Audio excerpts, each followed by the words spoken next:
ரமலானில் நாம் செய்கின்ற இபாதத்துக்களை ஏற்று அங்கீகரித்து நற்கூலிகளை பன்மடங்கு வழங்குவானாக. இன்னும் நம்முடைய வாழ்நாளை அதிகரித்து பல ரமலான்களை அடையக்கூடிய பாக்கியவான்களாக நம்மையும் நம்முடைய குடும்பத்தாரையும் ஆக்கியருள்வானாக. கண்ணியத்துக்குரிய சகோதரர்களே, பெரியோர்களே, ஒவ்வொரு வருடமும் ரமலான் நம்மை வந்தடைகிறது.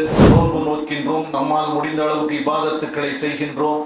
இந்த ரமலானும் 30 நாள் கழித்து நம்மை விட்டு விடைபெற்று செல்கின்றது. ஆனால் இந்த ரமலானை பற்றி, ரமலானில் செய்யக்கூடிய இபாதத்துக்கள் பற்றி எல்லோரும் அறிந்த ஒன்றுதான். இந்த ரமலானுடைய தாத்பரியம் என்ன, மகிமை என்ன, இதனுடைய சிறப்பு என்ன என்பதனை எல்லாம் ஒவ்வொருவரிடம் கேட்கும் பொழுது அவர்கள் ஒரு பட்டியலையே தருவார்கள். ரமலான் என்ற ஒரு வாரத்தை கொடுத்து விட்டாலே ஒரு 10 பாயிண்டாவது கொடுக்கும். ஆனால் இந்த ரமலானுக்கு இப்படி ஒரு சிறப்பு இருக்கின்றது. 5 தூண்களாக இருக்கக்கூடிய இஸ்லாத்தினுடைய 5 தூண்களாக இருக்கக்கூடிய இந்த பரலான கடமைகளில் இந்த வருடந்தோறும் வருகின்ற அந்த ஒரு மாத கால நோன்பிற்கு இந்த அளவுக்கு மகிமையும் ஆட்சிமையையும் கண்ணியமும் புரிந்திருக்கின்றதே ஏன் என்பதனை நாம் உள்ளத்தின் பொருட்டு ஆய்வு செய்து பார்த்திருக்கின்றோமா என்பது ஒரு கேள்வியாக இருக்கின்றது.